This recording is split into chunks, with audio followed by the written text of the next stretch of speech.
This is a summary video for Overlord Season 4. The anime's name and episode count are in the description below for anyone interested. Picking up from the last season. If you haven't watched it yet, you can click the suggested video in the top right corner of the screen or check it out on my channel. Albedo says now, I shall set forth to let the Ainz kingdom know of the Sorcerer Kingdom's existence. Ainz nods. Ainz says this is Albedo's first time outside, so you must be careful. They still haven't confirmed who brainwashed Shultir. Albedo agrees. She says I will definitely never let go of this world item. Jinning a gap, which reassures Ainz. He says it's true that using a world item will help the user resist the effects of another world item. But, Ainz still advises if Albedo encounters an opponent she feels she can't defeat, she must retreat immediately. He continues to instruct Albedo on every little thing, making her very happy that Ainz cares about her. He says there's one last thing Ainz wants Albedo to pay attention to. It's currently changing seasons. So he tells her to take care of her health. Ainz emphasizes even though I know Albedo can resist all illnesses, what if there's a type of illness in this world that could harm her? Albedo suddenly says I know a very good preventative medicine, which surprises Ainz. When he asks what is it, Albedo says it's a kiss, which freezes Ainz. She begins to explain when people kiss, it helps relieve stress, activates the sympathetic nervous system, blah blah. In short, Albedo wants a kiss from Ainz, making him confused about what to do. Thinking that Albedo is about to leave for a long journey, Ainz can't bring himself to refuse her. He gently lifts Albedo's chin and places a kiss on her cheek, which utterly surprises Albedo. Ainz says I can only kiss your cheek, kissing your lips is a bit too much. Albedo says I can't even believe Ainz would do something like that. Then bursts into tears, leaving Ainz extremely flustered and unsure how to handle it. Ainz tells her to stop crying, but Albedo cries even louder, forcing Ainz to use his ultimate back patting technique, which calms her down somewhat. Afterwards, Albedo bids him farewell and departs. Before leaving, she doesn't forget to affectionately call Ainz by his true name, Momanga, to show her love for him. Ainz tells the maid with glasses next to him to forget what just happened, and she immediately obeys. Meanwhile, in the slain theocracy, the cardinal archbishops, who are the leaders of the nation, are holding an important meeting to discuss the newly established Sorcerer Kingdom. Cardinal of Earth Raymond states after striking a powerful blow to the Ainz Kingdom's army, Ainz seized the city of Rantel and established the Sorcerer Kingdom of Ainz Ulgaun. Emperor Jerkniv of the Baharuth Empire recognized Ainz's nation as an independent state, which surprised everyone. They say a nation ruled by the undead? What's the difference from hell? All agree that they must find a way to resist the Sorcerer Kingdom. Cardinal of Earth Raymond says the oracle has observed that battle from afar and recorded the reports they are holding in their hands, which amazes everyone. They say is what's written here really true? And Raymond confirms it. The cardinals say this is truly unbelievable. Death Knights are creatures with a difficulty rating of around 100. And there are about 500 of them? They wonder could this just be an illusion? But Raymond denies it. He says through my investigation, there are indeed many Death Knights in the Sorcerer Kingdom. The remaining cardinals say so. Their problem is finding a way to deal with hundreds of undead, but Raymond denies that possibility. He says even the slain theocracy's strongest force, the Black Scripture, cannot do such a thing, which causes everyone to panic. But Raymond reassures them. He says while ordinary people cannot do it, for the descendants of the gods, it's a different story, which makes everyone happy. He says with those two, even hundreds of undead can be easily handled. Cardinal of Water Ginadine surprisingly asks Raymond, are you still hiding something? Which surprises Raymond. Ginadine continues he always wondered why the oracle would lock herself in her room like that. Ginadine believes if it were just hundreds of undead, she wouldn't have broken down like that. The oracle must have seen something utterly terrifying that even the descendants of the gods couldn't defeat. Raymond appears pensive. He says I was going to reinvestigate these matters, but if everyone wants to know, I will disclose it here. They say so that's it. If Raymond had revealed these things from the beginning, the cardinals certainly wouldn't have believed it. They say there's no way a single spell could annihilate 130,000 people. All agree this must be a divine level 11 magic. The cardinal archbishops say to each other to think that the gods would descend once more. Some say that makes sense. It has been 200 years after all. They say but the Ainz kingdom is growing too slowly. All agree the people in that country are truly fools, even though they were given every opportunity to develop and create heroes. They only cared about indulgence, and they even created drugs. The cardinal archbishops all agree we must quickly unify the Ainz kingdom with the Baharuth Empire.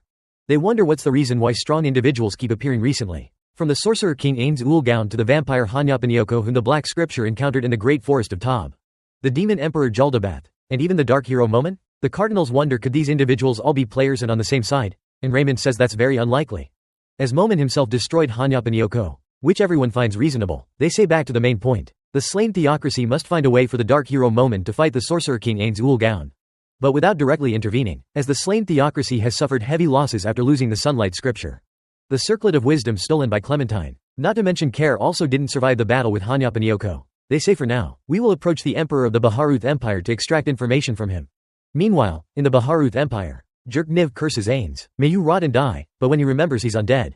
Jerkniv says perhaps I should tell Ainz to live instead. Jerkniv is utterly bewildered to find a few more strands of hair falling out of his head. Vermilion knocks and enters, astonished by the stack of letters on Jerkniv's desk. He explains those are resignation letters from the soldiers of the Baharuth Empire. They participated in the Battle of the Cat's Plains. Some of them still wake up screaming in fear at night. Jerkniv asks Vermilion, do you need me for something? And he says merchants from that country have contacted them and brought a valuable item. Which makes Jerkniv happy. Jerkniv secretly thinks this is a signal that the slain theocracy wants to meet me. So that nation is also very interested in the Sorcerer Kingdom? To oppose Ainz, Jerkniv will use every measure he has. But meeting them in this castle now would be too dangerous. So he decided to move the meeting place to the Baharuth Empire's arena. Baharuth wonders who will guard the outside of the arena, and Jerkniv says he has hired the Adamantite-ranked adventurer group, Silver Threadbird, to do it. He says if even the strongest adventurers of the Baharuth Empire can't protect me, it will be troublesome. Baharuth and Nimble tell Jerkniv to cheer up, to show them his usual confident demeanor. And Jerkniv replies, since it's just me and the two of you here now, can I complain a little? And both agree. He suddenly shouts, what in the world is happening? Why did such a terrifying monster suddenly appear? The soldiers of the Baharuth Empire are all asking for discharge, and the strongest person in this country, the Imperial Court Wizard Fluter, has also sided with him. It's true that I was the one who asked that monster to use his strongest magic. But if I hadn't, how else would we find a way to deal with him? Which makes the other two think, is this really the Emperor of the Baharuth Empire? Jerkniv says no matter what, I'm not giving up yet. Nimble says he witnessed Ainz's terrifying power firsthand. Nimble asks Jerkniv, don't you think deciding to oppose Ainz Ulgaun is a move straight into the ground? And Jerkniv says what Nimble said isn't wrong. But there's no guarantee that if they surrendered to Ainz, he would spare the Baharuth Empire. Jerkniv secretly thinks that's why my upcoming meeting with the slain theocracy will be extremely important. The leader of the Silver Thread Bird group, Freevolds, steps forward to greet Jerkniv. He says, today, my group will ensure your safety, which reassures Jerkniv. Afterward, Freevolds introduces the names of the remaining members. First, the Aboriginal guy Pauipan, the healer Unkay, the warrior Fan Long, and finally, the group's eyes and ears, Soda. Soda and Unkay inform Jerkniv that they have checked the room but found no activated magical items or spells. Which pleases Jerkniv. He asks if someone else wanted to eavesdrop on the conversation in here. Is there any other way? And both say they think everything is safe. Which also reassures Jerkniv. Freevolds asks about today's guests, and Jerkniv says they are the Cardinals of Fire and Wind from the slain theocracy, accompanied by 4 others. He says because of the highly confidential nature of this conversation, Jerkniv requests the Silver Thread Bird group to guard outside, and Freevolds says if we do that, it will be very difficult for us to ensure your safety. But Jerkniv firmly holds his ground, forcing Freevolds to temporarily have Soda break the door lock. After the Silver Thread Bird group has left, Jerkniv says as expected of Adamantite-ranked adventurers, they act very professionally. Baharuth remarks the scene below is truly lively because today is the day the Warrior King makes his comeback. But Jerkniv finds it rather peaceful, which surprises Baharuth. Jerkniv explains because the people here are completely unaware of the existence of a monster right next to their nation. Just then, Freevolds announces the arrival of the Cardinal Archbishops. Jerkniv immediately invites them in. After sitting down, Raymond immediately questions him about the Sorcerer Kingdom, leaving Jerkniv unsure how to answer. At this moment, the arena's announcer suddenly announces Jerkniv's presence, causing the entire arena to erupt. Cardinal of Fire Berenice suddenly asks him earlier. The announcer mentioned, Warrior King. What's that about? And Nimble says that's the title given to the strongest warrior in this arena. The current holder of that title is an incredibly strong troll, so much so that no one has dared challenge him for a very long time. Which surprises her. Berenice asks, so, who will the Warrior King fight today? And Jerkniv says even I don't know. Because the arena manager decided to keep it a secret until today to create a surprise. Raymond says although the Warrior King is a war troll, considering his strength, why doesn't Jerkniv enlist the Warrior King into his army to increase their power? Which utterly surprises Jerkniv. He says I never expected that those who always consider humans to be the chosen race by the gods could say such a thing. As Jerkniv prepares to write his answer on a piece of paper, the announcer suddenly reveals that the person who challenged the Warrior King today is someone everyone knows. Drawing everyone's attention, he dramatically announces it is none other than the king of the Sorcerer Kingdom, Ainz Ulgaun, causing Jerkniv to tremble and drop the pen in his hand. He shouts no way. Meanwhile, the Cardinal Archbishops appear extremely wary of Jerkniv. He quickly explains this is just a trap set by Ainz. But of course, they don't believe him. Raymond and Berenice both agree either Jerkniv betrayed them, or he's trying to drag the slain theocracy into a war with Ainz. While Jerkniv tries to explain to the two that he knew absolutely nothing about this, Ainz unexpectedly appears from behind and greets Jerkniv. He says it's been a long time since they last met, hasn't it? Which stiffens Jerkniv. He tremblingly says I never expected to meet Ainz under these circumstances. Which makes him laugh heartily. Ainz says perhaps it's just a coincidence of fate, which makes Jerkniv even more certain that he orchestrated this. According to Jerkniv's thoughts, Ainz, with his supreme intellect, had guessed that he would contact the slain theocracy, so he deliberately allowed this meeting to happen, then appeared to pressure both nations. Ainz suddenly asks who are these people standing next to Jerkniv, which freezes him. Jerkniv secretly thinks Ainz must be testing me, to see if I'll betray my allies for the sake of the Baharuth Empire? Raymond suddenly speaks up. He says normally, they should have introduced themselves first, but since their group has an urgent matter, they will take their leave now. Ainz says that's a shame then. After the two Cardinal Archbishops leave, he turns to Jerkniv and asks what happened. Your face looks so pale, which leaves Jerkniv speechless. Ainz says since I have a match waiting, I'll excuse myself, and then leaves. The two people accompanying the cardinal archbishops accuse Jerkniv of betraying them. But he immediately denies it. Jerkniv says all of this was orchestrated by Ainz. I know that if I were in their position, Jerkniv wouldn't believe it either. Even so, I still want to know the slain theocracy's opinion of Ainz. They say there's no way our nation will accept an undead as king of a country. So we will find a way to destroy him. Jerkniv says if that's the case, why don't you hide somewhere and observe this battle? If you can find a way to kill Ainz, please let Jerkniv know, which surprises both of them. After all the slain theocracy's people leave, Jerkniv secretly thinks I can't defeat Ainz with strength, and even less with intelligence, so I'll just have to rely on the warrior king. Jerkniv shouts for the warrior king to do his best. Ainz recalls seeing Albedo off to the Re-Esti's kingdom. He secretly thinks what should I do next? Although I boldly declared to Fifth that I would develop a sorcerer kingdom.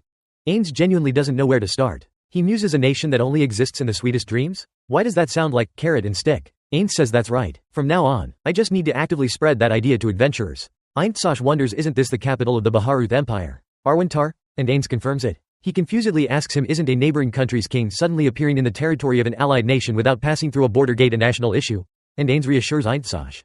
He says Jerkniv and I are very close, so there won't be any problems, which somewhat eases Ainz. Ainz asks what is Ainz's purpose in coming here, and he says I want to invite the Baharuth Empire's adventurers to my sorcerer kingdom. Which surprises him. Ainz says allow me to speak frankly. No adventurer would be willing to abandon everything they've built here and go to a strange place. Which Ainz finds reasonable. Ainz emphasizes unless Ainz shows them his power. Which surprises him. He explains in this imperial capital of the Baharuth Empire, where the strong are always admired. If Ainz demonstrates his power, isn't that the most effective PR method? Which makes him think. Ainz continues as long as Ainz can defeat the warrior king right here in the Baharuth imperial arena. Adventurers will surely flock to the sorcerer kingdom, which Ainz also finds reasonable. Ainz asks Ainz, did you just mention the name, warrior king? And Ainz explains he is the strongest person in this kingdom, and widely recognized as the strongest warrior king in history, which Ainz finds interesting. Ainz says if Ainz wishes, I can arrange a match between him and you, as Ainz knows the arena's promoter. Afterwards, both go to his house. Ainz, after a while inside, finally comes out. He says I've arranged an appointment for 10 a.m. tomorrow, which pleases Ainz. Ainz wonders why doesn't Ainz want to reveal his identity? If he did, perhaps everything would have been done today? He replies be glad that the opponent is free tomorrow, which utterly surprises Ainz. He says I truly must commend Ainz's humility. He says since they have many important things to do tomorrow. Ainz tells Ainz to go back to Erantel and rest comfortably. Then uses high-tier teleportation magic on him, making Ainz only manage to blurt out what happened. Ainz secretly thinks it seems I need to visit Fluter. Fluter bows before Ainz. He says I never expected my master to come here. Ainz asks Fluter if he has finished the task he assigned him. And he says I have the documents from the other nations, which pleases Ainz. Fluter continues but indeed, your emperor. It seems Jerkniv has learned of Fluter's betrayal, which surprises Ainz. He says then I will consider your future path from here. Then gives Fluter a strange book, which surprises him. Ainz explains I once promised to bestow a part of my knowledge upon Fluter, so this will be his reward. Fluter happily accepts the book, but then his smile turns to tears. He says this disciple is American, but master gave me a Japanese book. How can I read it? Ainz tells Fluter to try using these magic glasses, and he takes them. Fluter suddenly shouts this is truly unbelievable, which startles him. He says it says here that all souls are alike, regardless of their size. Fluter says this is exactly what I'm looking for, and Ainz suddenly tells Fluter to return the glasses to him, which makes him regretful. He explains because I only have one pair of glasses, and besides, deciphering the book yourself and understanding it will help Fluter reach a new level. In short, stingy. Despite his regret, Fluter finally listens to Ainz. He says now, tell me about the warrior king, and he immediately obeys. The next day, Ainz and Ainz go to Osk's place. The promoter Ainz had arranged to meet. Ainz tells Ainz the person standing before them is definitely a Rabbitman, a race that only exists in Eastern nations, which surprises him. Then both are taken to Osk's display room, which Ainz finds quite interesting. Osk asks is there anything here that catches your eye? And Ainz notices a sword engraved with strange characters. He asks is this the rune language? And Osk says as expected of your majesty. Your knowledge is truly profound, which surprises Ainz. Ainz wonders where was this made, and Osk says it was crafted at the Dwarf Kingdom's rune workshop, which surprises Ainz. He secretly thinks could a player have introduced rune technology to this world?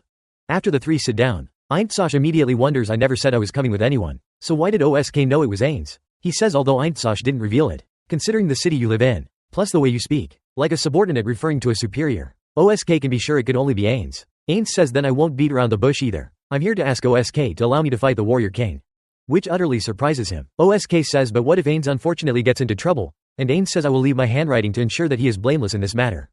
Osk says my hobby is finding out about powerful people who might appear in the arena, including Ainz. He says is it true that Ainz reincarnated tens of thousands of people with just one spell? And he says that's right. But Ainz bluffs that is my trump card, something that is only activated once every 10 years, which surprises the other two. Ainz explains because the emperor of the Baharuth Empire kept begging Ainz to use his strongest magic. I reluctantly used it. OSK says he still has one question. Why does Ainz want to fight the Warrior King? He says I'm always looking for strong opponents. The name, Warrior King, has made Ainz feel interested. Ainz wants to see who is stronger between him and Gazef, which OSK finds reasonable. He says I agree to arrange a match between Ainz and the Warrior King. But on the condition that you must abide by the arena's rules, no magic allowed. Which surprises Ainz. He says but Ainz is a magic caster. And he says I accept that condition. I swear on the name of Ainz Ulgaun that I will not use magic. After Ainz and Ainz leave, OSK asks Killer Rabbit what do you think of Ainz? And she says I just wanted to tuck my tail and run away as fast as possible. Killer Rabbit comments Ainz is indeed a very dangerous individual. But OSK isn't surprised by that. At the baharuth Imperial Arena, OSK is asking about the Warrior King's physical condition when he suddenly thanks him for everything. Which surprises OSK. The Warrior King continues thanks to OSK keeping his promise between them. He was able to become as strong as he is today. Then steps out into the arena. Everyone in the arena cheers enthusiastically for the Warrior King, especially Jerkniv, who shouts so loudly that even Ainz can hear him clearly. The Warrior King introduces himself as Gogan, a war troll, recognized as the strongest warrior in this arena. Ainz says and I am the Sorcerer King Ainz Ulgaun, a supreme undead, who will challenge him. Gogan says I am honored to fight a strong opponent like Ainz. Which surprises him. He says normally, don't trolls not respect those with long names? And Gogan says each race has individuals who think differently. Personally, Gogan doesn't want to disrespect the name of a strong person, which makes Ainz laugh heartily. He says I'm starting to like him if Ainz wins this match. Gogan, you should become my subordinate. And he agrees, but if Gogan wins this match, Ainz must let him eat him, which surprises Ainz. Gogan explains my philosophy is that when I fight a stronger opponent and win, eating that person will allow Gogan to gain their power. Ainz says I agree to Gogan's request because, after all, the decision always lies with the strong. The match then begins. Gogan immediately attacks Ainz with a preemptive strike. But he dodges it. Jerkniv in the stands continuously shouts for Gogan to kill Ainz, which angers him. Ainz says it seems he's waiting for me to attack first, in that case I won't be polite. Then rushes forward and slams Gogan's club hard into the ground. Then uses a feint with fire before circling behind him to attack him with the negative touch skill. But Gogan quickly counterattacks with an extremely powerful club swing that sends Ainz flying back. He secretly thinks it seems Gogan is really afraid of fire. Jerkniv in the back continues to shout for Gogan to quickly deal with Ainz. He secretly thinks this guy is truly disappointing. An allied king is fighting. And he doesn't care and even says such things. Ainz begins to explain to Gogan anyone I touch will receive a negative effect. But the special thing is that this effect not only affects the mind but also damages muscles. To the point that even trolls cannot recover. He reveals in this battle, besides being restricted from using magic, Ainz has also placed strict rules on himself so that the battle doesn't become too one-sided. He says this is the weapon I borrowed from Momin, then rushes to attack Gogan, but he quickly counterattacks with an extremely powerful sweeping blow. The only difference this time, like last time, is that Ainz easily dodges it and then stabs the sword into Gogan's shoulder. As he is about to use the body enhancement martial art to push it out, he activates the weapon's burning effect, causing Gogan to scream in pain, and his right arm also loses its combat capability. Ainz says the next blow will defeat Gogan. Ainz says if he surrenders now, I am willing to accept. But Gogan refuses the offer. He says after all, I am the warrior king of this arena, I cannot surrender so easily. Ainz asks Gogan then does he have any way to turn this situation around? Some move that can defeat me? And Gogan says I don't have one. Ainz says as expected, the eyes of a brave warrior, I respect that. Gogan rushes to attack Ainz, but he uses the first level of the despair aura to defeat him. But Gogan was prepared. He uses 2 consecutive martial arts. Adamantite strike to nullify Ainz's attack, then uses God's skill flash to send him flying into the air. Next, he uses flowing water acceleration to knock Ainz to the ground. Gogan intends to deliver the finishing blow to Ainz, but he manages to block the attack in time. To the cheers of the entire arena audience, Ainz says it seems I was fooled by Gogan into believing he had no move to turn the tide. Ainz calmly walks towards Gogan as if on a stroll. He says there is a clear level difference between us, proof of which is that Ainz allowed Gogan to attack him freely. But he was completely unharmed. But conversely, when Ainz touched him, Gogan screamed in pain. He suddenly takes off his armor, which surprises Ainz. He says so Gogan wants his body to be as light as possible to prepare for the final gamble? Gogan surprisingly asks Ainz am I really weak, which Ainz finds a bit confusing. Gogan says throughout the battle with Ainz, he noticed that you weren't serious at all. Ainz says it's true that I limited many of my abilities, including not using magical items as usual. Gogan once again asks am I truly that weak, but Ainz denies it. He says basically, it's just an unsuitable opponent. If Gogan is the strongest in this kingdom, then Ainz is standing at the pinnacle of the world, which makes him laugh heartily. Gogan says this is truly interesting. Will I have a chance to witness Ainz's true power in these final moments? And he happily agrees. Ainz activates the high-tier physical damage nullification skill and slowly approaches Gogan, letting him attack continuously. But Ainz is completely unaffected by those attacks. Gogan finally gives up, and he plunges his sword into him, defeating Gogan instantly, leaving Jerkniv and everyone else in the arena unable to believe their eyes. Ainz begins his 500-page long speech. basically saying that he is establishing an organization to train adventurers and send them to explore new lands. Ainz calls out those with a spirit of adventure in this Baharuth Empire. Come to my country. Ainz will provide them with resources they could never imagine. He emphasizes as long as I support them, even death cannot harm them. Then revives Goghan, which utterly surprises everyone there. Ainz then approaches Jerkniv to bid him farewell, and Jerkniv suddenly says the Baharuth Empire wishes to become a colonial state of the Sorcerer Kingdom, which leaves Ainz unsure what's happening. Nimble and Bollywood ask Emperor, "Are you having some kind of problem?" But Jerkniv stops them. He says, "I've made up my mind about this," leaving the other two speechless. Ainz secretly thinks a colonial state? What is this guy talking about that Ainz can't understand? He stammeringly says if Jerkniv truly wants that, then just send a document detailing the colonial state the Baharuth Empire wants to become. And he happily agrees. After Ainz leaves, Jerkniv's two retainers can't help but wonder about his decision. But Jerkniv explains to them, "I have absolutely no chance against Ainz. He can easily read my every move. So that was our best option." Bollywood says, "Could this just be a coincidence?" And Jerkniv angrily says, "No way."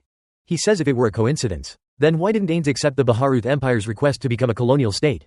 Jerkniv concludes Ainz must be planning something extremely profound. But in reality, he knew nothing. The reason Ainz refused Jerkniv's request was simply that he wanted to delegate something he didn't understand to Albedo and Demiurge. Jerkniv says, "But rest assured, I will try my best for the Baharuth Empire to have as much autonomy as possible." Jerkniv considers himself the most unfortunate person in this world. This part ends here. If you found it good, don't forget to like, share, subscribe to the Anime Recaps 95 channel, and comment below to support me. See you all in the next videos.